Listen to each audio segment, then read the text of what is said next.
Shouldn't I choose a mutual fund with the best past performance? It seems like the safest option. Past performance is tempting, but it's not everything. Isn't past performance a good indicator of future success?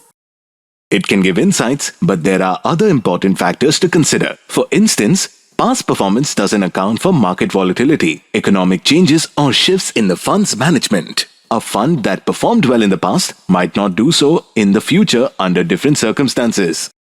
What should I prioritize instead?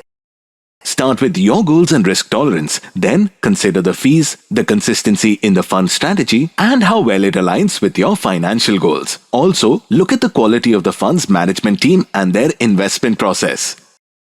I see. So it's about a holistic view rather than just focusing on one metric. Yes, that's right. Make sure your choice reflects your overall financial strategy and goals rather than just chasing past performance. An investor education and awareness initiative of Nippon India Mutual Fund. Mutual fund investments are subject to market risks. Read all scheme-related documents carefully.